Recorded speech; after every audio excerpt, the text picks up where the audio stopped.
Welcome সবাইকে। আজকে আমরা এই চ্যাপ্টারটার এমসিকিউ আলোচনা করতে চলেছি। ক্লাস 12 এর বংশগতির আণবিক ভিত্তি জেনপাস সিরিজের জন্য এই চ্যাপ্টারটা কিন্তু খুবই গুরুত্বপূর্ণ, কারণ প্রত্যেক বছর এই চ্যাপ্টার থেকে আমাদের কোশ্চেন এসে থাকে। তাই মিনিমাম আমরা এখান থেকে দুটো কোশ্চেন কিন্তু এক্সপেক্ট করতে পারি। তাহলে আজকে আমরা এই চ্যাপ্টারের এমসিকিউ গুলো নিয়ে ডিটেলসে আলোচনা করে নেব। আশা করছি এরপরে সবাইকার এটা অনেকটা ক্লিয়ার হয়ে যাবে। প্রথমেই তাহলে আমরা ক্যাটাগরি 1 এর কোশ্চেন গুলো দিয়ে স্টার্ট করি। ক্যাটাগরি 1 এর ফার্স্ট কোশ্চেনে তাহলে কি বলেছে যে রূপান্তর ভবন বা ট্রান্সফরমেশন এই পরীক্ষাটির আবিষ্কারক কে? এই পরীক্ষাটির আবিষ্কারক হচ্ছে বিজ্ঞানী গ্রিফিথ। তাহলে অপশন এটা কারেক্ট হবে। তো এটা নিয়ে একটু ডিটেলসে জানবো। আমরা কি জানি বর্তমানে আমাদের জেনেটিক ম্যাটেরিয়ালস হিসেবে ডিএনএ এবং আরএনএ। বেশিরভাগ অর্গানিজমের ক্ষেত্রে জেনেটিক ম্যাটেরিয়ালস হিসেবে ডিএনএ থাকে, কিন্তু কিছু কিছু অর্গানিজমের ক্ষেত্রে আরএনএ পাওয়া যায়। কিন্তু এই পরীক্ষাটা যখন করেছিল ট্রান্সফরমেশন পরীক্ষাটা, তখনও পর্যন্ত বিজ্ঞানীদের কাছে ডিএনএ এবং আরএনএ এর কনসেপ্ট তখনও আসেনি। তো বিজ্ঞানী গ্রিফিথ এই স্ট্রেপ্টোকক্কাস নিউমোনি স্পিসিসটা নিয়ে বিভিন্ন তার ল্যাবের মধ্যে এক্সপেরিমেন্ট করছিলেন। তখন তার দুটো স্ট্রেন আবিষ্কার করেন, একটা এ স্ট্রেন আর একটা হচ্ছে আর স্ট্রেন। এরপরে তিনি কি করেন, এই যে দুটো স্ট্রেনকে ল্যাবরেটরি যে এক্সপেরিমেন্টাল একটা অ্যানিমাল মাইসের মধ্যে বা একটা ইঁদুরের মধ্যে সেটাকে প্রবেশ করিয়ে দেখেন। যখন স্ট্রেনটাকে প্রবেশ করাচ্ছে তখন দেখা গেল কি মাইসটা মারা যাচ্ছে। অপরপক্ষে যখন আর স্ট্রেনটা দেওয়া হচ্ছে তখন দেখা যাচ্ছে যে ইঁদুরটার মধ্যে কোনো চেঞ্জ আসছে না, ইঁদুরটা মারা যাচ্ছে না। তার পরবর্তীতে তিনি কি করলেন, এই এ স্ট্রেনটাকে ইনঅ্যাক্টিভ স্টেজে হিট কিল্ড করে প্রবেশ করালেন। তো যখন এটাকে হিট কিল্ড অবস্থায় দেওয়া হচ্ছে তখন রেজাল্টটা কি দেখা গেল যে এর যে ভিরুলেন্স ফ্যাক্টরটা যে এ স্ট্রেনে যেটা বর্তমান ছিল যার জন্য ইঁদুরটা মারা যাচ্ছিল, কিন্তু যেটা যখন এই এ স্ট্রেনটাকে আমরা হিট কিল্ড অবস্থায় ইনঅ্যাক্টিভ স্টেজে দেওয়া হচ্ছে তখন কিন্তু এর মধ্যে কোনো এফেক্ট আসছে না, ইঁদুরটা মারা যাচ্ছে না। তারপরে তিনি কি করলেন, এই এ স্ট্রেন হিট কিল্ডের সাথে আর স্ট্রেন দুটোকে একসাথে দিলেন।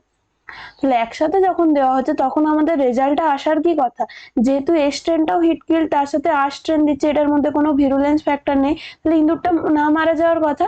কিন্তু অপরপক্ষে রেজাল্টটা আলটিমেটলি কি দেখা গেল যে এই দুটোকে একসাথে যখন দেওয়া হচ্ছে তখন ইঁদুরটা মারা যাচ্ছে। তার ফলে এর থেকে এই যে রেজাল্টটার থেকে যে কনক্লুশনে এলেন কি, যে এই আর স্ট্রেনটা যখন বডিতে প্রবেশ করছে এ স্ট্রেনটাকে অ্যাক্টিভ করে দিচ্ছে, ইনঅ্যাক্টিভ হিট কিল স্টেজটার থেকে অ্যাক্টিভ করে দিচ্ছে। স্টেনটা যখনই তার ভিরুলেন্স ফ্যাক্টরটা প্রকাশ পাচ্ছে তখন ইঁদুরটা মারা যাচ্ছে।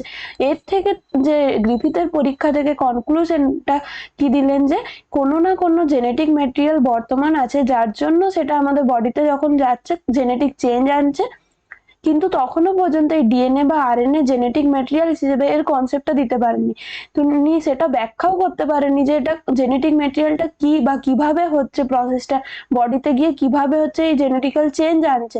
শুধুমাত্র বলেছিলেন যে কোনো কিছু যে জেনেটিক ম্যাটেরিয়াল হিসেবে অবশ্যই বর্তমান আছে যার জন্য বডিতে গিয়ে সেটা ট্রান্সফর্ম হয়ে যাচ্ছে এবং কিছু একটা এক্সপ্রেশনে চেঞ্জ করছে। যেমন এক্ষেত্রে কি দেখা গেল, এই আর স্ট্রেনটা যখন যাচ্ছে এ স্ট্রেনটাকে ট্রান্সফর্ম করে দিচ্ছে, হিট কিল অবস্থার থেকে সেটা অ্যাক্টিভ স্টেজে ট্রান্সফর্ম করে দিচ্ছে। এইটার থেকে নামটা এখানে হচ্ছে কি ট্রান্সফরমেশন। পরবর্তীকালে কি দেখা গেল, এই পরীক্ষাটা সূত্র ধরে বিজ্ঞানী হার্সে এবং চেস তাদের পরীক্ষার মাধ্যমে প্রমাণ করলেন কি DNA as a genetic material. এটাও অনেক সময় কোশ্চেন আসে যে হার্সে এবং চেসের পরীক্ষা থেকে আমরা কি জানতে পারি, বা এই যে DNA as a genetic material কে আবিষ্কার করেন। তো এক্ষেত্রে কি হবে, অ্যান্সারটা তখন হার্সে এবং চেস। নেক্সট কোয়েশ্চেনটা আমরা দেখে নেব কি, যে যদি দ্বিতন্ত্রী ডিএনএ এর কোডিং শৃঙ্খলে বেশসজ্জা এটা হয় তাহলে তার ট্রান্সক্রিপ্টের উৎপন্ন যে ট্রান্সক্রিপ্টটা তার বেশসজ্জা কি হবে। তাহলে ডিএনএ থেকে আমরা জানি আরএনএ তৈরি হয় ট্রান্সক্রিপশন পদ্ধতির মাধ্যমে। যেহেতু ট্রান্সক্রিপশন পদ্ধতির মাধ্যমে আরএনএ তৈরি হচ্ছে, তাই এই আরএনএ কেই বলা হচ্ছে কি ট্রান্সক্রিপ্ট বলা হচ্ছে এখানে। এবার ডিএনএ যদি আমরা স্ট্রাকচার দেখি, ডিএনএ কি ডবল স্ট্র্যান্ডেড ডিএনএ এবং দুটো স্ট্র্যান্ড আছে। একটা হচ্ছে কি 3' to 5' এন্ডের দিকে হলে অপরটা কি হয়ে যাবে 5' to 3' এন্ডের দিকে। এইটাকে যদি এরপর আমরা টেমপ্লেট ডিএনএ ধরি, ডিএনএ একটা স্ট্র্যান্ড থেকে ডিএনএ ডবল স্ট্যান্ডার্ড, কিন্তু যখন ডিএনএ থেকে আরএনএ সিনথেসিস হবে শুধুমাত্র একটা স্ট্র্যান্ড থেকেই কিন্তু আরএনএ সিনথেসিস হবে। কেন সেটা আমরা দেখে নিই। আরএনএ যে সিনথেসিস হবে তার অভিমুখ, যেটা নিউলি ট্রান্সক্রাইবড আরএনএ হবে সেটার অভিমুখ কিন্তু সবসময় 5' to 3' এন্ডের দিকে হবে, কখনো এটা চেঞ্জ হবে না। সেটা টেমপ্লেট ডিএনএ হোক বা কোডিং স্ট্যান্ডার্ড ডিএনএ হোক, তার উপর নির্ভর করে না। আরএনএ সিনথেসিসের সময় সবসময় আরএনএ এর অভিমুখ হবে যে সিনথেসাইজড আরএনএটা 5' to 3' এন্ডের দিকে। তাহলে এটা টেমপ্লেট ডিএনএটা ছিল তার 5 প্রাইম, এরপরে এটার সাথে যে করেসপন্ডিং আরএনএটা সিনথেসিস হচ্ছে সেটা হবে কি 5 প্রাইম টু 3 প্রাইম এন্ডের দিকে। এটা হলো। এবার ডিএনএ থেকে যে আরএনএ সিনথেসিস হচ্ছে পার্টিকুলার একটা রিজিয়নে হবে ডিএনএ, সেখানে দুটো পার্ট থাকে, একটা হচ্ছে কি প্রোমোটার রিজিয়ন থাকে, একটা হচ্ছে টার্মিনেটর রিজিয়ন। একটা হচ্ছে প্রোমোটার আর একটা হচ্ছে টার্মিনেটর রিজিয়ন। তাহলে প্রত্যেকটা ডিএনএ প্রতিটা পার্টের মধ্যে তো আর আরএনএ সিনথেসিস হবে না, ডিএনএ এর পার্টিকুলার ধরলাম এই অংশটার মধ্যে আরএনএ সিনথেসিস হচ্ছে, তাহলে সেখানের মধ্যে একটা প্রোমোটার রিজিয়ন থাকবে, একটা টার্মিনেটর রিজিয়ন থাকবে। এই প্রোমোটার রিজিয়ন থেকে কি হবে, আরএনএ সিনথেসিসটা স্টার্ট হবে। তাহলে এই প্রোমোটার রিজিয়ন থেকে আরএনএ সিনথেসিস স্টার্ট হয়ে যখন প্রোমোটার রিজিয়ন থেকে সিনথেসিসটা স্টার্ট হচ্ছে এবং লাস্টে গিয়ে টার্মিনেটর রিজিয়নে এটা স্টপ হয়ে যাচ্ছে। তাহলে যেহেতু এটার অভিমুখ 5 প্রাইম টু 3 প্রাইম এন্ডের দিকে ছিল, তাহলে এটা সহজে এখানে কি করছে না আরএনএ এইভাবে প্রোমোটার রিজিয়ন থেকে টার্মিনেটরের দিকে সিনথেসিস হয়ে যাচ্ছে। কিন্তু অপর স্ট্র্যান্ডে যদি এই স্ট্র্যান্ডের কথা দেখি, তাহলে আরএনএ সিনথেসিসের অভিমুখ কি হবে, সবসময় 5 প্রাইম টু 3 প্রাইম অভিমুখের দিকে। তাহলে এক্ষেত্রে যদি হতে যায় তখন দেখা যাচ্ছে কি প্রথমেই আমাদের এই টার্মিনেটর রিজিয়নটা চলে আসছে। এই 5 প্রাইম টু 3 প্রাইম অভিমুখের দিকে যখন আরএনএ সিনথেসিসের সময় প্রথমে যদি টার্মিনেটর রিজিয়ন চলে আসে, তাহলে এখানে প্রোটিন আরএনএটা সিনথেসিস হতে পারছে না। আরএনএ যদি সিনথেসিস না হতে পারে তাহলে এই স্ট্র্যান্ড থেকে কখনোই আরএনএ সিনথেসিস হবে না। তাহলে ডিএনএ দুটো স্ট্র্যান্ড থাকলেও সবসময় আরএনএ সিনথেসিস হবে একটা স্ট্র্যান্ড থেকে। যে স্ট্র্যান্ড থেকে আরএনএ সিনথেসিস হচ্ছে তাকে বলা হচ্ছে টেমপ্লেট স্ট্র্যান্ড, আর যে স্ট্র্যান্ডটার থেকে আরএনএ সিনথেসিস হচ্ছে না সেটাকে বলছি আমরা কোডিং স্ট্র্যান্ড। আরএনএ সিনথেসিসের অভিমুখ কিন্তু সবসময় একই থাকছে, কখনো চেঞ্জ হচ্ছে না। যদি এটা টেমপ্লেট ডিএনএ এর উপর বেসিসে বলা হয়, তাহলে টেমপ্লেট ডিএনএ এর কোথা থেকে 3 প্রাইম টু 5 প্রাইম এন্ডের দিকে। এই পার্টটাতে বা এই কোডিং স্ট্র্যান্ডে কেন আরএনএ সিনথেসিস হবে না, কারণ এটার প্রথমে কি আসছে আমাদের টার্মিনেটর রিজিয়ন চলে আসছে। যদি আরএনএ সিনথেসিস হতে হয় সবসময় প্রথমে এখানে কি থাকতে হবে, প্রোমোটার রিজিয়ন থাকতে হবে, এটা পসিবল হচ্ছে না এখানে। তাহলে এই কোডিং স্ট্র্যান্ডের এখানে এরপর বলে দিয়েছে আমাদের কোডিং স্ট্র্যান্ডের বেস সজ্জাটা এটা বলে দিয়েছে। তাহলে 5 prime to GTT CGA GTC 3 prime, এটা যদি বলে দিয়েছে, এটা হচ্ছে আমাদের কোডিং স্ট্র্যান্ডে। তাহলে কোডিং স্ট্র্যান্ড থেকে তো আরএনএ সিনথেসিস হচ্ছে না, তাহলে আমাদেরকে আগে দেখতে হবে কি আমাদের টেমপ্লেট স্ট্র্যান্ডের কি আছে। তাহলে টেমপ্লেট স্ট্র্যান্ডের যে নিউক্লিওটাইডের বেস গুলো কি হবে, এটার সাথে করেসপন্ডিং হবে। এটার পরিপূরক বেস গুলো কি কি হয়ে যাবে, এটি এবং জিসি, এ ডবল বন্ড টি হয়, জি ট্রিপল বন্ড সি হয়। তাহলে জি এর পরিবর্তে কি থাকবে সি, টি এর পরিবর্তে এ, এভাবে হচ্ছে কিনা পুরো বেস সজ্জাটা আমাদের কমপ্লিট হবে। এর পরিবর্তে হচ্ছে টি সি এ জি, এটা হয়ে গেল। এটা আমাদের কোথায় হচ্ছে টেমপ্লেট ডিএনএ এর বেস সজ্জা হয়ে যাবে। এবার আমাদেরকে এখানে চেয়েছে ট্রান্সক্রিপ্ট, মানে যেটা আরএনএ সিনথেসিসটা হচ্ছে তার বেস সজ্জাটা কি। তাহলে আমরা যদি টেমপ্লেটের বেসিসে বার করি, তাহলে টেমপ্লেট ডিএনএ থেকে আরএনএ সিনথেসিস হচ্ছে, তাহলে সবসময় এটার সাথে পরিপূরক বেস গুলো থাকবে আরএনএ যেটা সিনথেসিস হবে সেক্ষেত্রে। তাহলে এখান থেকে যদি আমরা দেখি তাহলে আরএনএ এটা কি হয়ে যাবে, সি এর পরিবর্তে জি থাকবে, এর পরিবর্তে থাইমিন থাকে ডিএনএ স্ট্র্যান্ডের ক্ষেত্রে, কিন্তু এটা তার জায়গায় আরএনএ সিনথেসিস হচ্ছে, মানে থাইমিনের পরিবর্তে ইউরাসিল হয়ে যাবে।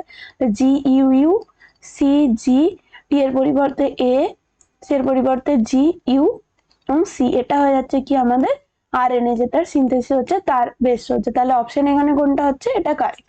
তাহলে এক্ষেত্রে আমরা কি করছি, যদি কোডিং স্ট্যান্ডার্ডটা বলে দেয় তাহলে সেখানে আবার টেমপ্লেট স্ট্যান্ডার্ড বার করব, দিয়ে আরএনএ সিকোয়েন্স বার করব, এটা তো পরীক্ষার সময় অনেকটা কঠিন হয়ে যাবে। তার জন্য আমরা কি শুধুমাত্র যদি কোডিং শৃঙ্খলে যে বেস সজ্জাটা বলে দেয় তাহলে আমরা কোথায় শুধু চেঞ্জ হচ্ছে যেখানে ডিএনএ, কারণ এটার যে পরিপূরক টেমপ্লেটের পরিপূরকটা ডিএ কোডিং স্ট্যান্ডে থাকছে, আবার টেমপ্লেটের যে পরিপূরক বেস সজ্জায় আরএনএ থাকছে। শুধুমাত্র চেঞ্জটা কোথায় হচ্ছে, যেখানে ডিএনএ এর ক্ষেত্রে থাইমিন থাকে পিরিমিডিন বেস হিসেবে, থাইমিনের পরিবর্তে আরএনএ এর ক্ষেত্রে কি থাকছে ইউরাসিল। তাহলে যদি কোডিং স্ট্যান্ডে যদি বেস সজ্জাটা বলে দেয় তাহলে আমরা কিভাবে সহজেই বার করতে পারবো, যেখানে থাইমিন থাকবে সেগুলোর পরিবর্তে শুধু সেই জায়গাতে ইউরাসিল বসিয়ে দেবো, তাহলে কিন্তু এটা রেজাল্টটা পেয়ে যাবো। আর যদি এখানে বলে দিত টেমপ্লেট স্ট্যান্ডের বেস সজ্জাটা দিতে দিত, তাহলে আমরা সহজে শুধু এই টেমপ্লেট স্ট্যান্ড থেকে এটার যে পরিপূরক আরএনএ এর বেস গুলো দিয়ে সহজেই বার করে নিতে পারতাম। তাহলে সবসময় মনে রাখতে হবে যদি কোডিং স্ট্যান্ড দেওয়া থাকে আমরা সহজেই কি করব, থাইমিনের পরিবর্তে ইউরাসিল করে দেবো, তাহলেই অ্যান্সারটা হয়ে যাবে। নেক্সট আমরা তাহলে কোশ্চেনটা দেখি যে কোন কোডনটি প্রোটিন সংশ্লেষের সমাপ্তি নির্দেশ করে না। তাহলে সমাপ্তি কোডন বা যেগুলোকে বলা হচ্ছে স্টপ কোডন, স্টপ কোডন কাদেরকে বলা হয়? এই যে এমআরএনএ সিকোয়েন্সের মধ্যে এরকম পরপর 3টে নিউক্লিওটাইডকে নিয়ে একসাথে বলা হচ্ছে কোডন। এরকম অসংখ্য পরপর কোডন আছে। এরপরে যদি আমাদের এই এমআরএনএ সিকোয়েন্সের মধ্যে এই যে 3টে কোডন আছে ইউএজি, ইউএএ এবং ইউজি, এই 3টেকে বলা হয় স্টপ কোডন। তাহলে ডিএনএ সিকোয়েন্স এমআরএনএ সিকোয়েন্সের মধ্যে যদি এই 3টে কোডনের মধ্যে যে কোনো একটাও চলে আসে তাহলে হবে কিনা সেখানে আমাদের প্রোটিন সিনথেসিসটা বন্ধ হয়ে যাচ্ছে। এমআরএনএ থেকে যখন প্রোটিন সিনথেসিস হবে তাহলে এই কোডন রিজিয়নে এসে কি হচ্ছে, আমাদের টিআরএনএ গুলো এসে যুক্ত হয়। টিআরএনএ এর মধ্যে অ্যান্টিকোডন রিজিয়ন থাকে, তাহলে পরিপূরক অ্যান্টিকোডন গুলো যখন থাকছে টিআরএনএ এটা এখানে এসে যুক্ত হবে। আর টিআরএনএ কি করে, আমাদের অ্যামিনো অ্যাসিড পুল থেকে অ্যামিনো অ্যাসিড কালেক্ট করে নিয়ে আসে, সেই অ্যামিনো অ্যাসিড গুলো পরপর যুক্ত হয়ে পলিপেপটাইড শৃঙ্খল তৈরি করবে এবং প্রোটিন সংশ্লেষ করবে। কিন্তু যদি এই এমআরএনএ সিকোয়েন্সের মধ্যে যখনই স্টপ কোডন সিকোয়েন্স গুলো চলে আসছে তখন সেখানে আমাদের প্রোটিন সিনথেসিসটা বন্ধ হয়ে যাচ্ছে। তাহলে এই 3টে হচ্ছে সমাপ্তি কোডন। কিন্তু অপরপক্ষে হচ্ছে কিনা এই যে এইউজি, এটা হচ্ছে কিনা আমাদের সূচনাকারী কোডন বলা হয় বা ইনিশিয়েটর কোডন বলা হয় এটাকে।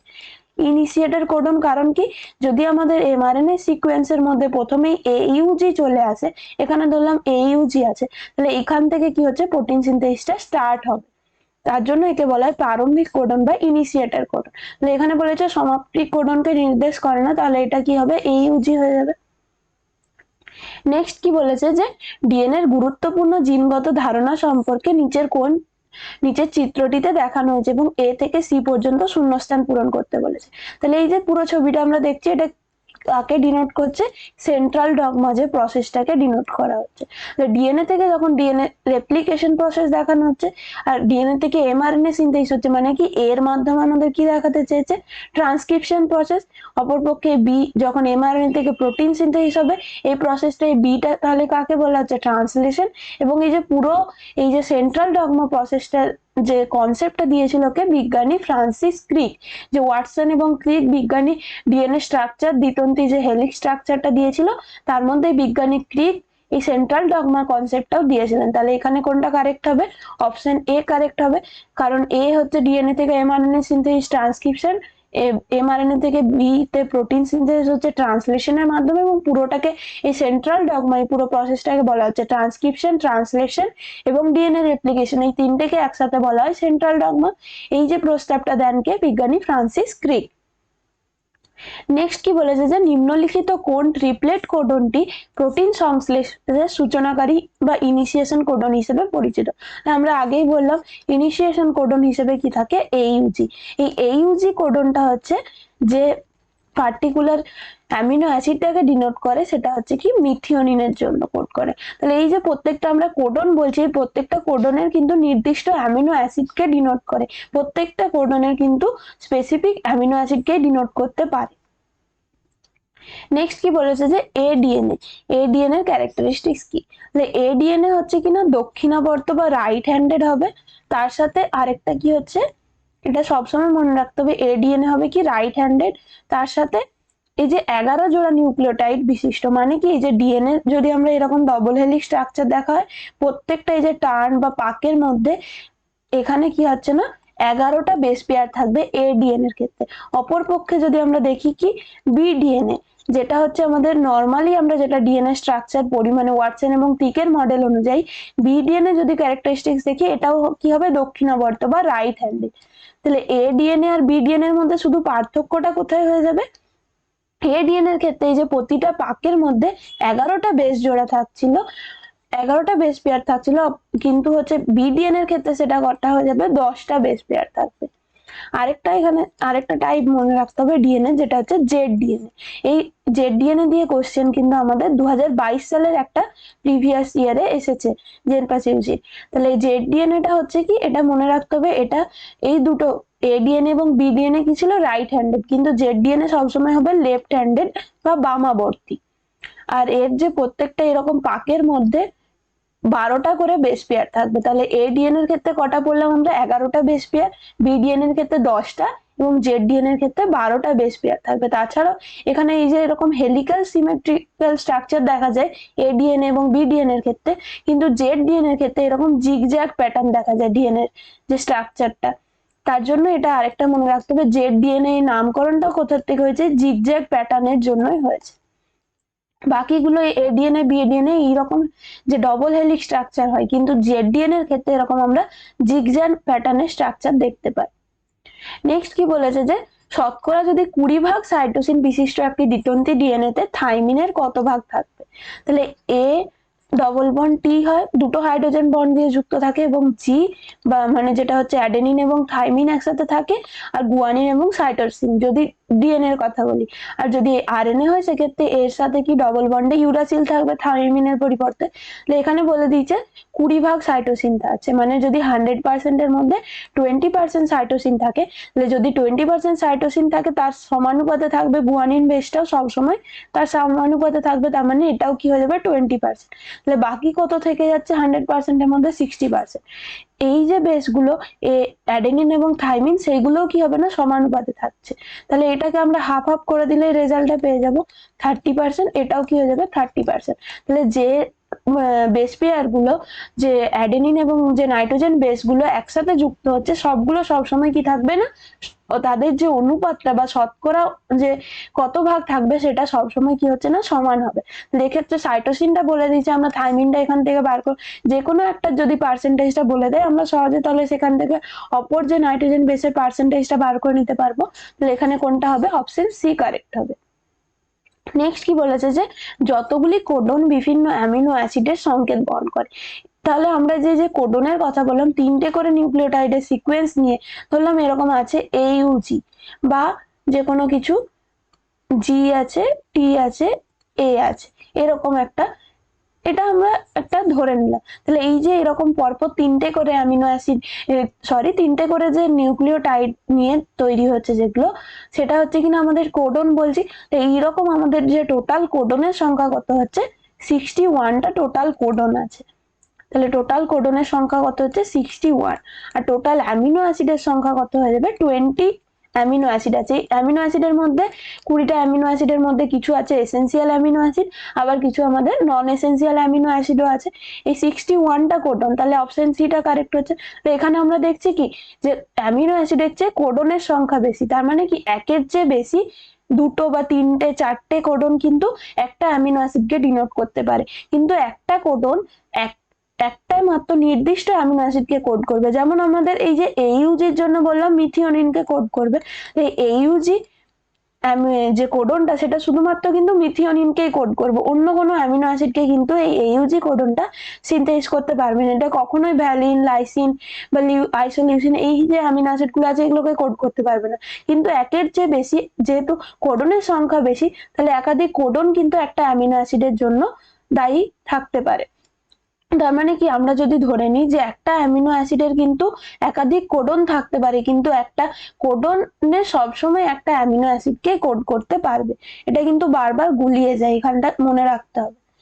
নেক্সট কি বলেছে যে সিডিএনএ তৈরি হয় যে প্রক্রিয়ার দ্বারা, বা সিডিএনএ বা এটার পুরো নামটা হচ্ছে কি কমপ্লিমেন্টারি ডিএনএ। এই কমপ্লিমেন্টারি ডিএনএ কোথা থেকে তৈরি হয়, কমপ্লিমেন্টারি ডিএনএ কে বলা হচ্ছে স্মল সি ডিএনএ। তাহলে এখান থেকে আমরা নর্মালি কি জানি যে ডিএনএ থেকে আমরা আরএনএ সিনথেসিস করি ট্রান্সক্রিপশন পদ্ধতির মাধ্যমে, কিন্তু যখন আরএনএ থেকে উল্টো দিকে ডিএনএ সিনথেসিস হবে এই প্রসেসটাকে বলা হচ্ছে বিপরীত ট্রান্সক্রিপশন বা রিভার্স ট্রান্সক্রিপশন। এই রিভার্স ট্রান্সক্রিপশন পদ্ধতির মাধ্যমে আমরা কি করতে পারি, আরএনএ থেকে এই কমপ্লিমেন্টারি ডিএনএ তৈরি করতে পারি। এখানে যে এনজাইমটা কাজে লাগবে সেটার নাম মনে রাখতে হবে, প্রসেসটা হচ্ছে রিভার্স ট্রান্সক্রিপশন, সেখান থেকে এনজাইমটার নাম কি হয়ে যাচ্ছে রিভার্স ট্রান্সক্রিপ্টেজ। লাস্টে এই যে AAC এই কথাটাই, এই যে ওয়ার্ড তিনটে এটা কাকে ডিনোট করে, এনজাইমকে ডিনোট করে। তাহলে এখানে যে এনজাইমটা কাজ করছে সেটা হয়ে যাবে কি রিভার্স ট্রান্সক্রিপ্টেজ। নেক্সট কোশ্চেনটা দেখে নি যে একটি ডিএনএ অণুতে দুটি বেসের মধ্যে দূরত্ব কত। তাহলে এখানে কোনো উল্লেখ করে দেয়নি যে ADNA বা BDNA বা ZDNA, তাহলে নর্মাল আমাদের যেটা ওয়াটসন ক্রিকের মডেল অনুযায়ী এখানে আমাদের যদি কিছু না বলে দেওয়া থাকে তাহলে BDNA অনুযায়ী করতে হবে। BDNA এর ক্ষেত্রে প্রত্যেকটা পাকে আমরা কি দেখলাম 10টা করে বেস পেয়ার থাকে। এই যে এক একটা হেলিক্সের এই যে পুরো টানটার মধ্যে এই যে পুরো পাকটার দৈর্ঘ্য হচ্ছে কত 3.4 ন্যানোমিটার। তাহলে এর মধ্যে কটা থাকছে, একটা পাকের মধ্যে 10টা করে বেস পেয়ার থাকছে। তাহলে এক একটা বলেছে এখানে বেসের মধ্যে দূরত্ব কত, তাহলে নর্মালি এটা বাই 10 হয়ে যাবে, তখন কত হয়ে যাবে 0.34 ন্যানোমিটার করে হয়ে যাবে। তাহলে এক একটা করে বেস পেয়ারের মধ্যে দূরত্ব কত হয়ে যাবে 0.34 ন্যানোমিটার। আর এটাকে যদি আমরা আর্মস্ট্রং এ করি তাহলে 3.4 আর্মস্ট্রং। আর যদি এখানে বলতো যে একটা পাকের দৈর্ঘ্য কত, তখন কত হয়ে যেত 3.4 ন্যানোমিটার। নেক্সট কোয়েশ্চেনে কি বলেছে দেখি, যে ল্যাক ও প্রেরণ যা নিয়ে গঠিত তা হলো। ল্যাক ও প্রেরণ কখন কাজ করে, যখন আমাদের যে মেটাবলিজমের সোর্স হিসেবে যখন গ্লুকোজ কাজ করতে পারে না, মিডিয়ামের মধ্যে যখন ল্যাকটোজ প্রেজেন্ট থাকে, তখন এই ল্যাকটোজকে যাতে ডাইজেশন করতে পারে তার জন্যই ল্যাক ও প্রেরণ প্রসেসটা কাজ করে। এক্ষেত্রে আমাদের মেনলি 4টে জিন কাজ করে। একটা হচ্ছে নিয়ন্ত্রক জিন এবং 3টে গঠনগত জিন থাকে। নিয়ন্ত্রক জিনটা হচ্ছে কি আই জিন বলা হয় এটাকে, আর এই যে 3টে গঠনগত জিন থাকে জেড, ওয়াই আর একটা হচ্ছে এ, এই 3টে গঠনগত জিন থাকে। তাহলে আমরা এখানে এই প্রসেসটা একটু ডিসকাস করে নিই, যে এখানে এই যে পুরো এখানে ল্যাক ও প্রেরণ সাইকেলটাকে ডিসকাস করা হচ্ছে। তাহলে আমরা প্রথমে বললাম যে ল্যাক ও প্রেরণ কখন কাজ করবে, যখন ওই মিডিয়ামটার মধ্যে গ্লুকোজ প্রেজেন্ট থাকছে না, তাহলে আমাদের এনার্জি সোর্স হিসেবে যখন ল্যাকটোজকে কাজে লাগাতে হবে, ল্যাকটোজ ডাইজেশনের ক্ষেত্রে ল্যাক ও প্রেরণ প্রসেসটা কাজ করে।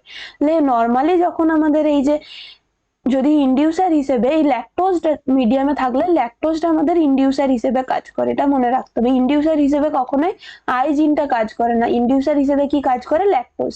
তাহলে যখন ইন্ডিউসার মানে ল্যাকটোজ মিডিয়ামে প্রেজেন্ট থাকবে না, তখন এইরকম নর্মালি এই যে আই জিনটা রিপ্রেসার সিক্রেট করবে, এই রিপ্রেসারটা গিয়ে এই অপারেটর সাইটে বাইন্ড করে থাকে, যার ফলে ফার্দার এই ল্যাক অপারেটরের যে বাকি জিনগুলো জেড, ওয়াই এবং এ এগুলো কাজ করতে পারে না। আই জিন যখন যদি ল্যাকটোজ মিডিয়ামে প্রেজেন্ট না থাকে, তাহলে আই জিনটা কি করবে, রিপ্রেসারটাকে অপারেটর সাইটে গিয়ে বাইন্ড করে দেবে।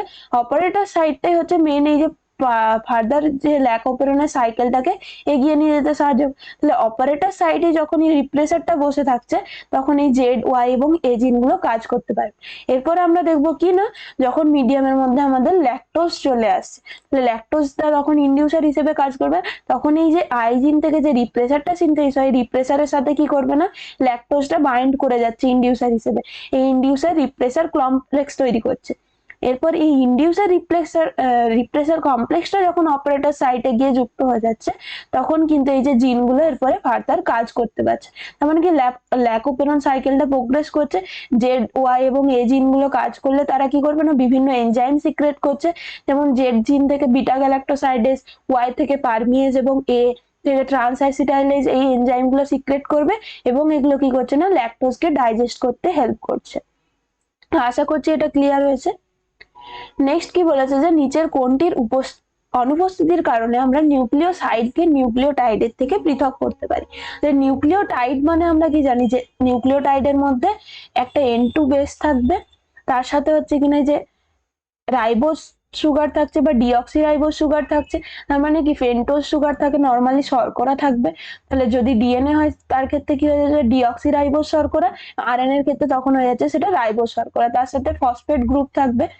এই পুরোটা নিয়ে হচ্ছে কিনা আমাদের নিউক্লিওটাইড গঠিত হয়, কিন্তু নিউক্লিওসাইডের ক্ষেত্রে আমাদের এই ফসফেট গ্রুপটা প্রেজেন্ট থাকে না। তাহলে অপশন ডি টা কারেক্ট হবে। নিউক্লিওসাইড থেকে নিউক্লিওটাইডকে আমরা পৃথক করতে পারবো কিসের মাধ্যমে, এই ফসফেট গ্রুপ বা ফসফরিক অ্যাসিডের অনুপস্থিতির কারণে।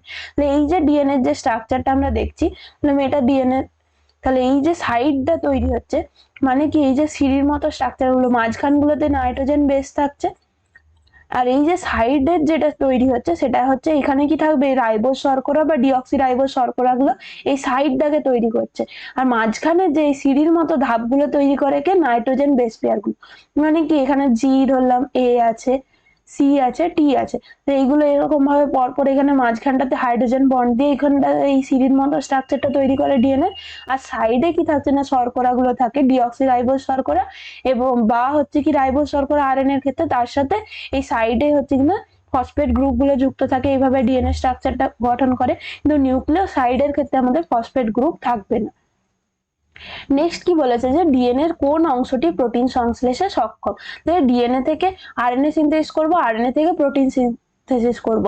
ডিএনএ যে পুরো পার্টটার মধ্যেই তো প্রোটিন সংশ্লেষের জন্য যে জেনেটিক্যাল যে কোডটা থাকবে না। তাহলে এই যে ডিএনএটার থেকে আমরা যে আরএনএটা সিনথেসিস করলাম, প্রথমে ডিএনএ থেকে যখন আরএনএ সিনথেসিস হয়, আরএনএটা কিন্তু ম্যাচিওর আরএনএ থাকে না, সেটাকে বলা হয় এইচএন আরএনএ। এই এইচএন আরএনএ থেকে আবার ফার্দার কি হবে, এমআরএনএ সিনথেসিস হয়। এই এমআরএনএটা পুরোপুরি হচ্ছে ম্যাচিওর, যেটা প্রোটিন সিনথেসিসে সক্ষম। এমআরএনএ থেকে প্রোটিন সিনথেসিস হয়। যখন ডিএনএ থেকে এইচএন আরএনএ তৈরি হচ্ছে, এইচএন আরএনএ এর মধ্যে কিছু পার্ট থাকে যেগুলো হচ্ছে এই যে প্রোটিন সিনথেসিসের জন্য যে নির্দিষ্ট যে জেনেটিক্যাল কোড গুলো দরকার, সেটাকে বহন করছে সেই জিন গুলো থাকছে কিছু পার্টে, আবার কিছু পার্টে থাকছে যেখানটা জেনেটিক্যালি ইনঅ্যাক্টিভ। তাহলে এই পার্ট গুলোকে ধরলাম এখানটাতে জিন গুলো প্রেজেন্ট আছে, এই পার্ট গুলোতে নেই। যেখানটাতে প্রোটিন সিনথেসিসের জন্য যে জেনেটিক কোডগুলো প্রেজেন্ট থাকে সেটাকে বলা হচ্ছে এক্সন পার্ট, আর যে জায়গাটাতে থাকছে না সেইগুলোকে বলা হয় ইন্ট্রন পার্ট। এখানে বলেছে কোন অংশটি প্রোটিন সংশ্লেষে সক্ষম, সেটা হয়ে যাবে কি এক্সন পার্টটা। এবং ফার্দার এই এইচএন আরএনএ থেকে আমরা যখন এমআরএনএ সিনথেসিস করে তখন কি হয়, এই এক্সন পার্টগুলো পরপর যুক্ত হয়ে যায় আর ইন্ট্রন পার্টগুলোকে কেটে বাদ দেওয়া হয়, তারপরে ম্যাচিওর এমআরএনএ সিনথেসিস। এই এমআরএনএ থেকেই পুরোপুরি কি হয় না, প্রোটিন সিনথেসিস হয়। ডিএনএ থেকে সরাসরি কিন্তু প্রথমে ডিরেক্ট আমাদের ম্যাচিওর এমআরএনএ সিনথেসিস হয় না। যে এইচএন আরএনএটা তৈরি হয়, এইচএন আরএনএ এর মধ্যে কিছু কিছু অংশ থাকবে যেগুলো জেনেটিক্যালি অ্যাক্টিভ, যে পার্টগুলো প্রোটিন সংশ্লেষে সক্ষম তাদেরকে বলছি আমরা এক্সন, আর যে পার্টগুলো জেনেটিক্যালি ইনঅ্যাক্টিভ তাদেরকে বলা হচ্ছে ইন্ট্রন। ইন্ট্রন পার্টগুলোকে কেটে বাদ দেওয়া হচ্ছে এবং এক্সনগুলো একসাথে যুক্ত হয়ে এমআরএনএ তৈরি করছে। এই প্রসেসটাকে বলা হয় স্প্লাইসিং। নেক্সট কোশ্চেনে এটাই বলেছে কি যে একটি ট্রান্সক্রিপশন এককে যে সুনির্দিষ্ট পর্যায়ক্রমে ইন্ট্রন সমূহের অপসারণ এবং এক্সন সমূহের সংযোজনকে কি বলা হয়, স্প্লাইসিং বলা হচ্ছে। তাহলে এটা আশা করছি ক্লিয়ার হয়েছে। নেক্সটটা এখানে আমরা কি বলেছে যে কোন উৎসেচক ডিএনএ টেমপ্লেট থেকে আরএনএ সংশ্লেষের অনুঘটক হিসেবে কাজ করে। ডিএনএ থেকে আরএনএ সিনথেসিস করতে হবে। এনজাইমের নামকরণ সবসময় কিসের উপর হচ্ছে, যে যেটা থেকে তৈরি হবে সেটার উপর ডিপেন্ডেন্ট করে যেটা তৈরি হবে সেটাকে পলিমারেজ এনজাইম বলা হচ্ছে। তাহলে এখানে কি হয়ে যাবে, এটা যেহেতু ডিএনএ থেকে আরএনএ সংশ্লেষের অনুঘটক হিসেবে কাজ করছে বলছে, তার মানে এনজাইমটার নাম কি হয়ে যাবে, ডিএনএ ডিপেন্ডেন্ট আরএনএ পলিমারেজ। সবসময় যদি এখানে হতো কিনা ডিএনএ থেকে ডিএনএ তৈরি হতো তাহলে নামটা কি হয়ে যেত, ডিএনএ ডিপেন্ডেন্ট ডিএনএ পলিমারেজ। এভাবে সহজেই আমরা মনে রাখতে পারবো। নেক্সট কি বলেছে যে ডিএনএ যে উপাদানটি তার অবস্থান পরিবর্তনের ক্ষমতা রাখে তাকে কি বলা হয়, এই সমস্ত যে পার্ট গুলোকে বলা হচ্ছে ট্রান্সপোজন।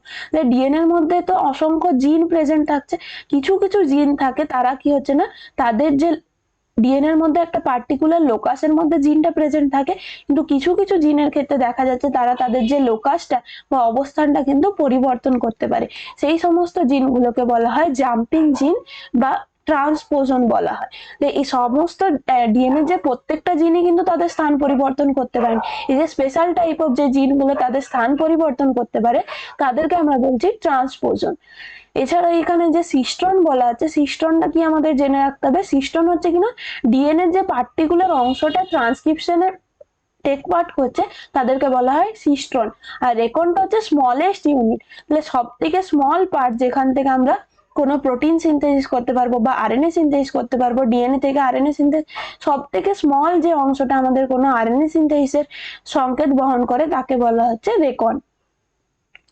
নেক্সট কি বলেছে যে প্রোটিন সংশ্লেষের সময় যে টিআরএনএ কর্তৃক বাহিত অ্যামিনো অ্যাসিড রাইবোজোমের যে স্থানে প্রবেশ করে তা হলো, প্রোটিন সংশ্লেষের সময় কি হচ্ছে না, এই যে এমআরএনএ, এটা এমআরএনএ সিকোয়েন্সটা আছে, এমআরএনএর সাথে এসে কি যুক্ত হচ্ছে, রাইবোজোমের উপরের পার্টটাতে রাইবোজোমের বড় অধ এককটা আসছে, নিচেরটাতে ছোট অধ, যেমন 70S আরএনএ এর ক্ষেত্রে 50S আর 30S দুটো অধ একক প্রেজেন্ট থাকে। তাহলে এই উপরের পার্টটাতে বড় অধ এককটা আসছে, নিচের পার্টটায় ছোট অধ এককটা এসে যুক্ত হয়।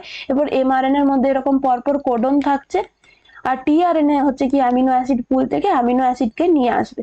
পরে এখানে আমরা ছবিটাতে দেখে নিই তাহলে ক্লিয়ার হয়ে যাবে। এই যে এমআরএনএ সিকোয়েন্সটা আছে এখানে, এমআরএনএ সিকোয়েন্সের সাথে এখানে লার্জার সাব ইউনিট অফ রাইবোজোমটা যুক্ত হয়েছে আর এখানে স্মলার সাব, এরকম পরপর এমআরএনএ এর মধ্যে এরকম কোডন গুলো আছে। এরপর টিআরএনএটা কি হচ্ছে, এই অ্যামিনো অ্যাসিড পুল থেকে অ্যামিনো অ্যাসিডকে চার্জ করে নিয়ে আসছে। এখানে এই অ্যান্টিকোডন রিজিয়নটা আছে, অ্যান্টিকোডন রিজিয়নের যে সিকোয়েন্সটা থাকছে এখানে কি হচ্ছে না, তার পরিপূরক বেস থাকতে হবে। তাহলে এখানে ইউ ইউ এ আছে, এখানে এ ইউ আছে, তাহলে এই জায়গাটাতে এসে এই টিআরএনএটা যুক্ত হচ্ছে। তাহলে যে এমআরএনএ যে সিকোয়েন্সের মধ্যে যে জায়গাটাতে এই যে চার্জ টিআরএনএ এসে যুক্ত হয় তাকে বলা হয় এ সাইট বা অ্যাকসেপ্টার সাইট।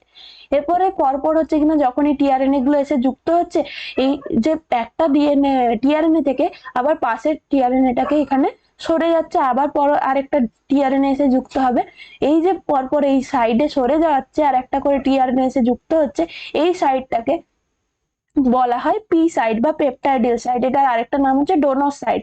যেহেতু এটাকে টিআরএনএটা পরপর এরকম ভাবে একটা একটা করে জায়গা সরে সরে যাচ্ছে, এই সাইডটাকে বলা হচ্ছে পি সাইড। অপরপক্ষে যখনই এই যে অ্যামিনো অ্যাসিড গুলো আছে, অ্যামিনো অ্যাসিড গুলো পরপর যুক্ত হয়ে যাচ্ছে, দিয়ে পলিপেপটাইড চেন তৈরি করছে। ধরলাম এখানে এসে এই লাস্টে আমাদের ইউএএ এই সিকোয়েন্সটা যখনই চলে এসছে, তখন এখানে প্রোটিন সিনথেসিসটা স্টপ হয়ে গেল, যেটা আগেই বলছিলাম। তখন এখানে আর অ্যামিনো অ্যাসিড গুলো এই যে যতটা যুক্ত হয়েছিল সেই পুরো পলিপেপটাইড চেনটা এখানে আর বন্ধ হয়ে গেল, দিয়ে এটা একটা একটা প্রোটিন সিনথেসিস করছে পুরো পলিপেপটাইড চেন গুলো। আর সেম ভাবে যেখান থেকে হচ্ছে যে এই টিআরএনএটা অ্যামিনো অ্যাসিড গুলো এরকম পলিপেপটাইড চেনে যুক্ত হয়ে যাচ্ছে, আর টিআরএনএ গুলো এবার পরপর এভাবে এক্সিট হয়ে যাচ্ছে। এই এক্সিট সাইডটার নাম বলা হচ্ছে এক্সিট সাইড বা ই সাইড। তাহলে এমআরএনএ এর মধ্যে তিনটে সাইড থাকছে। একটা সাইড যেটাকে বলা হচ্ছে এ সাইড বা অ্যাকসেপ্টার সাইড, যেখানে টিআরএনএ চার্জ টিআরএনএ গুলো এসে যুক্ত হবে তাকে বলছি অ্যাকসেপ্টার সাইড। যেখানে পি সাইডটা সেখানে এরকম পরপর ট্রান্সফার হয়ে যাচ্ছে টিআরএনএ গুলো এবং অ্যামিনো অ্যাসিড গুলো একটা একটা পরপর যুক্ত হতে থাকছে, আর যেখান থেকে টিআরএনএটা বেরিয়ে যাচ্ছে সেটাকে বলছি এক্সিট সাইড। তাহলে এখানে কি বলেছে যে টিআরএনএ কর্তৃক যে অ্যামিনো অ্যাসিডটা যে স্থানে এসে প্রবেশ করছে, মানে যেখানে যুক্ত হচ্ছে, সেটা হয়ে যাবে কি আমাদের অ্যাকসেপ্টার সাইট বা এ সাইট। তাহলে অপশন এইটা কারেক্ট হচ্ছে। নেক্সট কি বলেছে যে ল্যাকটোজ ওপেরনে, ল্যাকোপেরনের যে ল্যাকটোজের ভূমিকা কি, এটা আগেই বললাম। ল্যাকটোজের ভূমিকাটা হচ্ছে কিনা আমাদের ইনডিউসার হিসেবে কাজ করে। আই জিন কখনোই ইনডিউসার হিসেবে কাজ করে না, এটা ভুল করা চলবে না। আই জিনটা আমাদের ইনহিবিটর হিসেবে কাজ করছে, ওখানে রিপ্রেসারটাকে সিনথেসিস করে এবং অপারেটর সাইটে যুক্ত করে, তাহলে আই জিনের কাজ হচ্ছে ইনহিবিটরি। কিন্তু ইনডিউসার হিসেবে সবসময় কাজ করবে কি ল্যাকটোজ। নেক্সট কি বলেছে যে চারগপের সূত্র অনুযায়ী কোনটি সত্য। তাহলে চারগপের সূত্র অনুযায়ী আমরা কি জানি, পিউরিন বেস গুলো হচ্ছে কি কি এ এবং অ্যাডেনিন এবং গুয়ানিন থাকে, তাহলে একটা পিউরিন আর একটা পিরিমিডিন বেস এরকম ভাবে যুক্ত থাকছে। ডিএনএ এর ক্ষেত্রে হয় এটা হবে, আর আরএনএ এর ক্ষেত্রে কি হবে, এখানে এর সাথে ইউ যুক্ত থাকবে। এখানে যে অপশন গুলো আছে ডিএনএ অনুযায়ী আছে। চারগপের সূত্রে কি বলছেন কিনা, যে সবসময় যে অ্যাডেনিন মানে প্রত্যেকটা যে পিউরিন বেস গুলো, টোটাল পিউরিন বেসের যে শতকরাটা সেটা হচ্ছে পিরিমিডিনের সঙ্গে সমান হবে। তাহলে এ প্লাস জি সমান টি প্লাস সি। অপশন সিটা কারেক্ট হচ্ছে। বা এটাকে অন্যভাবে আমরা বলতে পারি যে এই যে যেগুলো যুক্ত থাকছে, মানে এর অ্যাডেনিনের সাথে থাইমিন যুক্ত থাকছে, সেগুলো কি হবে না সমানুপাতে থাকছে। তাহলে এ বাই টি সমান জি বাই সি সমান 1। কারণ আগের একটা কোশ্চেন আমরা কি দেখলাম, জি আর সি 20% ছিল, তাহলে আর এ আর টি 30% ছিল, এভাবে বসালেও আমরা এটা 1ই পাবো রেশিওটা। তাহলে চারগপের সূত্র অনুযায়ী আমরা কি বলতে পারি, যে সবসময় যে অ্যাডেনিন এবং থাইমিন যদি যুক্ত থাকে এবং গুয়ানিন এবং সাইটোসিন তাদের অনুপাতগুলো তারা সবসময় কি থাকছে না সমানুপাতে বর্তমান থাকবে। বা টোটাল পিউরিন বেসের যে শতকরা অনুপাত এবং টোটাল পিরিমিডিন বেসের শতকরা অনুপাত সমান হবে। তাহলে এখানে অনুযায়ী এটা কি আছে, এ প্লাস জি সমান টি প্লাস সি, এটা কারেক্ট হবে। এইভাবেও অনেক সময় অপশনে দিয়ে দিতে পারে এ বাই টি সমান জি বাই সি, এটাও কিন্তু কারেক্ট। নেক্সট কি বলেছে যে নিচের কোনটি ডিএনএ থেকে সরাসরি সিনথেসিস হতে পারে না। তাহলে ডিএনএ থেকে সরাসরি আমরা কি করতে পারি, আরএনএ সিনথেসিস করতে পারি, কিন্তু সরাসরি কখনো প্রোটিন সিনথেসিস হয় না। পরপর স্টেপে আমরা সেন্ট্রাল ডগমায় কি দেখলাম, ডিএনএ থেকে আরএনএ সিনথেসিস হচ্ছে, যে আরএনএ থেকে প্রোটিন সিনথেসিস হবে, সরাসরি ডিএনএ থেকে কখনোই প্রোটিন সিনথেসিস হতে পারে না। তাহলে অপশন ডিটা কারেক্ট হবে। আশা করছি এতদূর কোশ্চেন গুলো সবাই বুঝতে পারছো। তো আমরা এরকম পরপর তোমাদের জন্য প্রত্যেকটা চ্যাপ্টারে জেনপাস ইউজির জন্য যে ইম্পর্টেন্ট কোশ্চেনের ভিডিও নিয়ে আসবো, সলিউশন মক টেস্ট সলিউশন নিয়ে। আশা করছি তোমাদের এগুলো খুবই হেল্পফুল হচ্ছে। এখনো পর্যন্ত যারা আমাদের চ্যানেল সাবস্ক্রাইব করনি, অবশ্যই সাবস্ক্রাইব করে আমাদের পাশে থাকবে। আশা করছি তোমাদের এই যে এমসিকিউ আলোচনাগুলো তোমাদের এক্সামের জন্য অনেকটাই হেল্পফুল হবে। নেক্সট আমরা তাহলে কোশ্চেন গুলো দেখে নিই। নেক্সট কোশ্চেনে কি বলেছে যে নিউক্লিওজোমের উপাদান হলো। নিউক্লিওজোম গঠন হয় কিভাবে, যে ডিএনএ মলিকুল এবং হিস্টোন যে প্রোটিন গুলো আছে, 8টা হিস্টোন মলিকুল একসাথে, 8 মলিকুল অফ হিস্টোন মিলে একসাথে আমাদের এই যে নিউক্লিওজোম স্ট্রাকচারটা গঠন করে। তার জন্য এটাকে বলা হয় অনেক সময় হিস্টোন অক্টামার বলা হয়।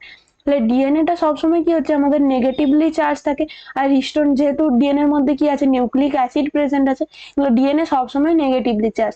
আর হিস্টোন প্রোটিন গুলো যেহেতু বেসিক প্রোটিন, তার মধ্যে কি থাকবে NH3 পজিটিভ গ্রুপ থাকবে একটা, তাহলে এইগুলো সবসময় কি থাকছে বেসিক প্রোটিন। হিস্টোন প্রোটিন মানে সেটা হচ্ছে কিনা বেসিক প্রোটিন, আর নন হিস্টোন প্রোটিন গুলো কিন্তু বেসিক প্রোটিন নয়। এটা মনে রাখতে হবে, এখান থেকেও কোশ্চেন দেয়। আর সবসময় কি হচ্ছে না, তাহলে এই যে অপশন সিটা কারেক্ট হবে, এ এবং বি। তো এইভাবে যদি আমরা স্ট্রাকচার দেখি নিউক্লিওজোমটা কিভাবে গঠন হয়, এরকম ভাবে যদি কিউবিকাল স্ট্রাকচারে 3D তে যদি দেখা হয়, 3D মডেলে যদি এইভাবে হচ্ছে কিনা আমাদের এই যে 8টা হিস্টোন মলিকুল এইভাবে থাকছে, যেগুলোকে বলা হচ্ছে আমাদের হিস্টোন অক্টামার। এরকম হিস্টোন মলিকুলের সাথে কি হবে না, যে ডিএনএটা পুরোপুরি এরকম র্যাপ করে থাকছে, কম্প্যাক্ট অবস্থায় ডিএনএটা পুরোপুরি এইভাবে হিস্টোন অক্টামারের সাথে কম্বাইন্ড করে এই নিউক্লিওজোম স্ট্রাকচারটা গঠন করে। তাহলে এখানে অপশন এ এবং বি এই দুটোই উভয় কারেক্ট হবে। নেক্সট কি বলেছে যে বি ডিএনএ ডবল হেলিক্সের একটি পাক হলো। তাহলে একটি পাক আগেই বলেছি, একটি পাকের দৈর্ঘ্য কত হবে 3.4 ন্যানোমিটার। আর যদি বলতো প্রত্যেকটা বেস পেয়ারের মধ্যে, তাহলে কত হয়ে যেত 0.34 ন্যানোমিটার। নেক্সট কোয়েশ্চনে কি বলেছে যে উৎসেচকের সাহায্যে ওকাজাকি খণ্ডকগুলি যুক্ত হয় তা হলো। ওকাজাকি খণ্ডগুলো কিভাবে যুক্ত হচ্ছে আগে আমরা এইটা দেখে নিই। তাহলে এই যে ডিএনএ রেপ্লিকেশন প্রসেসটা আগে আমাদেরকে ভালোভাবে বুঝতে হবে। ডিএনএ রেপ্লিকেশন প্রসেস কিন্তু পুরোটাই হচ্ছে না ডিএনএ যে পুরো সিকোয়েন্সের মধ্যে একসাথে হয় না। এটা ধরলাম যে পুরো ডিএনএ সিকোয়েন্সটা আছে এরকম, তার কিন্তু পুরোটাতে একসাথে কখনোই ডিএনএ রেপ্লিকেশন হয় না। এই পার্টিকুলার একটা অংশতে ধরলাম এখানটাতে আমাদের রেপ্লিকেশন প্রসেসটা হবে, সেটাকে বলা হচ্ছে আমাদের অরিজিন অফ রেপ্লিকেশন বা ORI। অরিজিন অফ রেপ্লিকেশনের সেই সাইটটাতে, এখানটাতে এই যে রিজিয়নটাতে ধরলাম যেখানে আমাদের ডিএনএ রেপ্লিকেশন হবে, সেখানে হচ্ছে কিনা এরকম ভাবে রেপ্লিকেশন ফর্ক তৈরি হচ্ছে, যেটাকে এই যে ওয়াই লাইক স্ট্রাকচারটা, এখানে ডিএনএ হেলিকেজ এনজাইমের সাহায্যে এই পার্টটাকে একটু একটু করে এভাবে কাটবে। ডিএনএ মাঝখানে এখানে কি আছে নিউক্লিওটাইড গুলো পুরো হাইড্রোজেন বন্ধন দ্বারা যুক্ত থাকছে, সেই হাইড্রোজেন বন্ধন গুলোকে এখান থেকে মাঝখান থেকে ব্রেক করে করে যাবে ডিএনএ হেলিকেজ এনজাইম। আর এইভাবে কি হচ্ছে না যে নতুন যে ডিএনএ রেপ্লিকেশনের স্ট্র্যান্ড গুলো তৈরি হবে। যেটা যদি ডিএনএ যে টেমপ্লেট স্ট্যান্ডার্ড যেটার অভিমুখটা হচ্ছে 3' to 5' অভিমুখের দিকে, তার ক্ষেত্রে হবে কিনা যেটা ডিএনএ সিনথেসিস ধরলাম যে প্রথমে এইটুকু ফ্র্যাগমেন্টটা তৈরি হয়েছে, মানে কি পরপর এরকম হেলিকেজ এনজাইম মাঝখান থেকে আমাদের কি করবে হাইড্রোজেন বন্ধন গুলোকে কেটে কেটে যাচ্ছে। এইটুকু পার্ট যখন ওপেন হয়েছে, যে ডিএনএ টেমপ্লেটের যেখানে অভিমুখটা থাকছে 3' to 5' অভিমুখের দিকে, যখন আমরা দেখেছিলাম আরএনএ সিনথেসিস অভিমুখ ছিল সবসময়, যেটা নিউলি সিনথেসাইজ হচ্ছে সেটার অভিমুখ ছিল কি 5' to 3' এর দিকে। ডিএনএ সিনথেসিসের সমতেও কি হবে না, যেটা সিনথেসিস হবে তার অভিমুখ সবসময় কি থাকবে 5' to 3' অভিমুখ, সেটা টেমপ্লেট স্ট্যান্ডের ওপর কিন্তু কখনোই নির্ভর করবে না।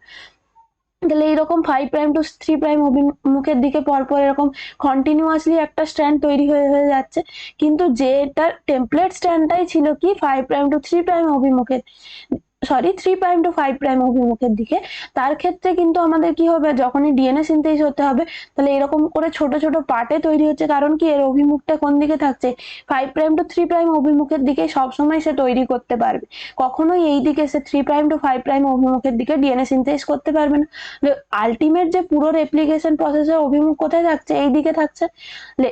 যখন এইটুকু পার্ট ওপেন হয়েছে, তখন এখানে ছোট একটা আরএনএ প্রাইমার যুক্ত হচ্ছে, কিছুটা পার্টে যতটা পার্ট ওপেন হচ্ছে ততটা করে একটা করে আরএনএ প্রাইমার যুক্ত হবে, এবং একটা করে ছোট ছোট এরকম ফ্র্যাগমেন্ট তৈরি হচ্ছে ডিএনএ ফ্র্যাগমেন্ট 5' to 3' অভিমুখের দিকে, সেটাকে বলছি আমরা ল্যাগিং স্ট্র্যান্ড। তাহলে ডিএনএ এর একটা টেমপ্লেট স্ট্র্যান্ডে এরকম কন্টিনিউয়াস ডিএনএ সিনথেসিস হয়ে যাচ্ছে নিউ একটা স্ট্র্যান্ড, সেটাকে বলছি লিডিং স্ট্র্যান্ড। আর যে স্ট্র্যান্ডটাতে যে টেমপ্লেটটার অভিমুখটা ছিল কি আমাদের 3' to 5' অভিমুখের দিকে, সেই টেমপ্লেট স্ট্র্যান্ডটা যে ছোট ছোট এরকম ফ্র্যাগমেন্টে একটা করে আরএনএ প্রাইমার যুক্ত হচ্ছে এবং ডিসকন্টিনিউয়াস ওয়েতেই ওকাজাকি ফ্র্যাগমেন্ট তৈরি হচ্ছে, এটাকে বলা হচ্ছে ওকাজাকি ফ্র্যাগমেন্ট।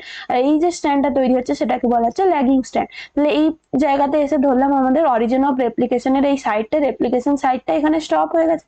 যতটা এখানে ডিএনএটা রেপ্লিকেশন হলো, এটা একটা কন্টিনিউয়াস লিডিং স্ট্র্যান্ডে হলো, আর বাকি যতগুলো এরকম ছোট ছোট ওকাজাকি ফ্র্যাগমেন্ট তৈরি হয়েছিল সেগুলো লাস্টে কি হচ্ছে না যে ডিএনএ লাইগেজ এনজাইমের মাধ্যমে যুক্ত হয়ে আরেকটা স্ট্র্যান্ড তৈরি করে দিবে, সেটা হচ্ছে ল্যাগিং স্ট্র্যান্ড। তাহলে দুটো টেমপ্লেট থেকে দুটো করে স্ট্র্যান্ড তৈরি হয়ে যাচ্ছে, মানে কি একটা টেমপ্লেট স্ট্র্যান্ড থাকছে আর একটা করে নতুন করে সিনথেসিস হচ্ছে। সেটাকে একটা কি হবে, নতুন সিনথেসিস হবে একটা লিডিং স্ট্র্যান্ড, আর যেগুলো এই ওকাজাকি ফ্র্যাগমেন্ট গুলো পরপর যুক্ত হয়ে তৈরি হচ্ছে তাকে বলা হচ্ছে ল্যাগিং স্ট্র্যান্ড।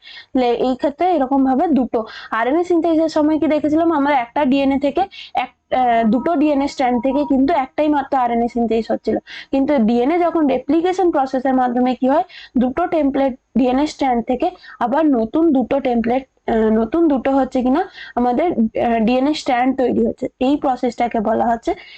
এই জন্য এটাকে সেমি কনজারভেটিভ প্রসেসও বলা হয়, কারণ কি একটা স্ট্র্যান্ড তার যে জনিত্রী স্ট্যান্ডটা টেমপ্লেট স্ট্যান্ডটা থেকে যাচ্ছে আর একটা করে নতুন তৈরি হচ্ছে। সেম ভাবে এইটার ক্ষেত্রে তাহলে এটা একটা তৈরি হলো, এটা একটা দুটো আবার নতুন তৈরি হয়ে গেল, একটা করে স্ট্যান্ড আগের থাকছে, একটা করে নিউলি সিনথেসাইজ হচ্ছে, তাই এটাকে সেমি কনজারভেটিভ বলা হয়। তাহলে এখানে বলেছি ওকাজাকি ফ্র্যাগমেন্ট গুলো যে এনজাইমের সাহায্যে যুক্ত হচ্ছে তাকে বলা হচ্ছে ডিএনএ লাইগেজ, আর যে মাঝখানের এই হাইড্রোজেন বন্ধন গুলোকে কাটছে রেপ্লিকেশন ফর্ক তৈরি করছে যেটা, সেই এনজাইমটা হচ্ছে কি ডিএনএ হেলিকেজ। তাহলে রেপ্লিকেশন ফর্ক কাকে বলা হচ্ছে, এইরকম যে এই মাঝখানের হাইড্রোজেন বন্ড গুলো ব্রেক হয়ে গিয়ে এই যে ওয়াই লাইক স্ট্রাকচারটা তৈরি হচ্ছে সেটাকেই বলা হচ্ছে কিন্তু আমাদের রেপ্লিকেশন ফর্ক। নেক্সট কি বলেছে যে ডিএনএ টেমপ্লেটের উপর এমআরএনএ সংশ্লেষের অভিমুখ হলো। তাহলে সবসময় আমাদের এই সমস্ত কোশ্চেনের ক্ষেত্রে কিন্তু কসাস থাকতে হবে।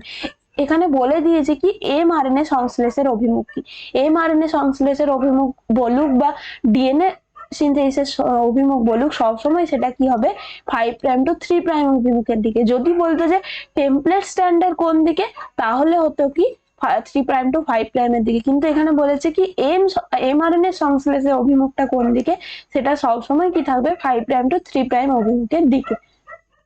নেক্সট কি বলেছে যে মিথিওনিন বহনকারী যে টিআরএনএ এর অ্যান্টিকোডন হলো। তাহলে টিআরএনএ এর আমাদের আগে কোডনটা আমরা কি জানি এইউজি, তাহলে এইউজি যদি থাকে আমাদের টিআরএনএ স্ট্রাকচারটা কি এইরকম একটা স্ট্রাকচার হয়, টিআরএনএ এর ক্ষেত্রে একটা লিফ লাইক ক্লোভার লিপ বলে, ক্লোভার লিপ লাইক স্ট্রাকচার থাকে। এটার ক্ষেত্রে এরকম একটা আর একটা ভেরিয়েবল আর্ম থাকে।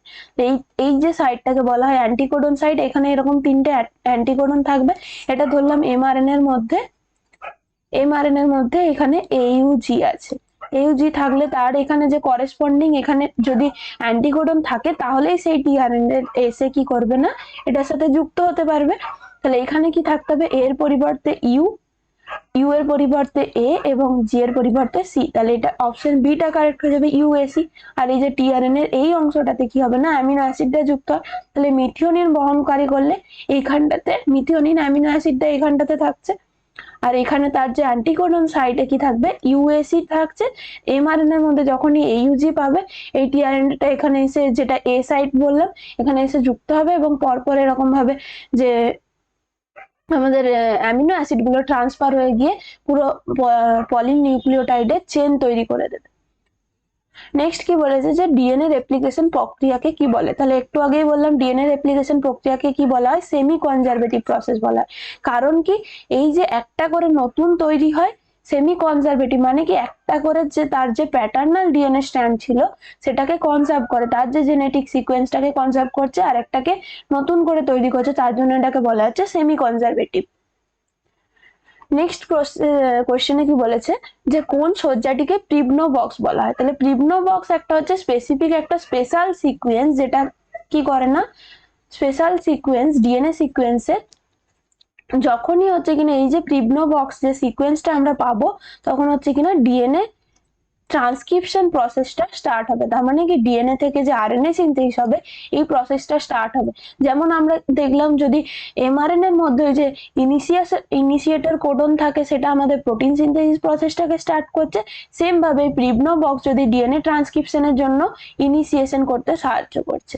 প্লাস ইনিশিয়েটর কোডনের মতো এই প্রিবনো বক্সটা কি করবে ডিএনএ ট্রান্সক্রিপশন প্রসেসটাকে স্টার্ট করে, initiation of DNA transcription process. তার জন্য এটা মনে রাখতে হবে কি 5' to 3' টিএ টিএ এটি এই সিকোয়েন্সটাকে বলা হয় প্রিবনো বক্স। নেক্সট এরপর আমরা কি করব ক্যাটাগরি 1 এর কোশ্চেন গুলো এতক্ষণ আমরা ডিসকাস করলাম, এবারে ক্যাটাগরি 2 এর কোশ্চেন গুলো দেখে নেব। ক্যাটাগরি 2 এর ফার্স্ট কোশ্চেনে কি বলেছে যে আরআরএনএ বা যেটা পুরো নাম হচ্ছে কি রাইবোজোমাল আরএনএ। আমরা মেনলি 3 প্রকারের আরএনএ পাই। একটা দেখলাম আমরা কি টিআরএনএ, যেটা অ্যামিনো অ্যাসিড পুল থেকে নিয়ে এসে ওই এমআরএনএ এর সাথে যুক্ত করতে সাহায্য করছে। এমআরএনএ যেটা মেনলি প্রোটিন সিনথেসিসে ভূমিকা পালন করে। রাইবোজোমাল আরএনএ, এই রাইবোজোমাল আরএনএ কিন্তু অনেকগুলো কাজ আছে, মানে এটা প্রোটিন সংশ্লেষেও হেল্প করে। এমআরএনএ যেমন প্রোটিন সংশ্লেষে হেল্প করে, রাইবোজোমাল আরএনএও কিন্তু প্রোটিন সংশ্লেষ করে। তার সাথে এটা কি করবে না, যে এই প্রোটিনের সঙ্গে যুক্ত হয়ে এটা রাইবোজোমের গঠন করতে সাহায্য করছে। রাইবোজোমের যে স্মলার সাব ইউনিট এবং লার্জার সাব ইউনিট, এই বিভিন্ন সাব ইউনিট গুলো তৈরি করতে কিন্তু আমাদের রাইবোজোমাল আরএনএ কাজ করে। তাছাড়াও রাইবোজোমকে এমআরএনএ এর সঙ্গে যুক্ত করতেও সাহায্য করে। তাহলে আরআরএনএ এর এই 3টে কাজ হয়ে গেল। প্রোটিন সংশ্লেষে হেল্প করে, প্রোটিনের সঙ্গে যুক্ত হয়ে রাইবোজোমের যে বিভিন্ন সাব ইউনিট গুলো তৈরি করতে সাহায্য করে, এছাড়াও রাইবোজোমকে এমআরএনএ এর সঙ্গে যুক্ত করে। তাহলে বি, সি আর ডি কারেক্ট হবে। নেক্সট কোশ্চেন দেখে নিচে, নিচের কোনগুলি নিউক্লিওটাইডের উপাদান? তাহলে নিউক্লিওটাইডের উপাদান কি কি হয়ে যাবে? Nitrogen base, N2 base. N2 বেসের মধ্যে কি কি থাকবে? পিউরিন, পিরিমিডিন থাকবে। দুটো টাইপের, একটা হচ্ছে পিউরিন, একটা হয়ে যাবে কি পিরিমিডিন। পিউরিনের মধ্যে কি কি থাকছে? অ্যাডেনিন আর গুয়ানিন। আর পিরিমিডিনের হয়ে যাবে কি সাইটোসিন, থাইমিন আর ইউরাসিন। তার সাথে ফসফরিক অ্যাসিড থাকবে বা ফসফেট গ্রুপ থাকবে। আর 5C বা পেন্টোজ সুগার থাকছে, সেটা ডিঅক্সিরাইবোজও হতে পারে, রাইবোজও হতে পারে। পুরোটাকে নিয়ে আমরা কি করছি? নিউক্লিওটাইড তৈরি হচ্ছে। নেক্সট কি বলেছে, যে পিরিমিডিনের মধ্যে কি কি পাওয়া যায়? তো পিরিমিডিনের মধ্যে আমরা কি কি দেখলাম? এখানের মধ্যে কি কি হবে? সাইটোসিন আর ইউরাসিন। তাহলে অপশন এ আর সি কারেক্ট হবে। বাকি দুটো হচ্ছে কি পিউরিন বেস। নেক্সট বলেছে কি সংগঠন জিন কোনগুলি? তাহলে সংগঠন জিন যেগুলো হচ্ছে আমাদের স্ট্রাকচারাল জিন, আমরা ল্যাকোপেরনের ক্ষেত্রে কি কি পড়লাম? ল্যাক জেড, ল্যাক এ এবং কি হচ্ছে একটা ল্যাক ওয়াই। তাহলে অপশন এ, বি আর ডি কারেক্ট আছে। আশা করছি এই কোশ্চেন গুলো সবাইকার অনেকটা ডিসকাশনের পরে আশা করছি তোমাদের ক্লিয়ার হয়ে গেছে। কারো যদি কোনো ডাউট থেকে থাকে অবশ্যই কমেন্ট সেকশনে জানাবে। পরবর্তী ভিডিও নিয়ে আমরা তাহলে পরের চ্যাপ্টার নিয়ে আবার ডিসকাশন করব। থ্যাংক ইউ সবাইকে।